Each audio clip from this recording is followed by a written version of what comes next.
Getty. Russian Foreign Minister Sergei Lavrov said the UK's stance is a provocation. Sergei Lavrov issued his chilling warning during a visit to the Vietnamese capital of Hanoi today. Speaking to reporters, Mr. Lavrov claimed London's focus was now on making the crisis with Russia as deep as possible following the attempted murder of former Devil agent Mr. Skripal and his daughter Yulia in Salisbury. British policeman Detective Sergeant Nick Bailey, the first officer on the scene, was also hospitalized as a result, and was only discharged yesterday. Mr. Lavrov, Russia's top diplomat, insisted that Britain has so far failed to provide any firm evidence that would link Moscow to the March 4th attack. Theresa May has warned the EU of all of this as a provocation. Russian Foreign Minister Sergei Lavrov, he added, "We still do not see any facts. The absence of which makes one think that all of this is a provocation. The investigation has not even been finished yet."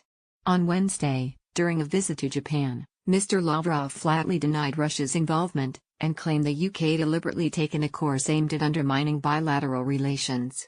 Getty. Police in protective suits investigate the area where Mr. Skripal was found after the attack. His comments contrast sharply with his stance on U.S. President Donald Trump, for whom he had warm words of praise. Mr. Lavrov said, "In spite of everything, President Trump's policies are aimed at normalizing ties with Russia and establishing cooperation in the interests of all."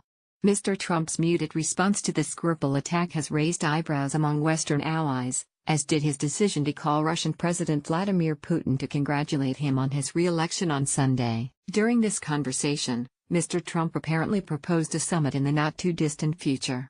However, Mr. Trump has also agreed with his French counterpart Emmanuel Macron on the need to take action to hold Russia accountable for the attack. At yesterday's EU summit in Brussels on Thursday, Mrs. May warned leaders of a pattern of Russian aggression, and leaders united behind her in blaming Russia for the nerve agent attack in England, agreeing to recall their ambassador to Moscow for consultations. Some EU states are now considering following Britain's lead in expelling Russian diplomats. Lithuania and Mr. Macron's France are among those indicating a willingness to take action.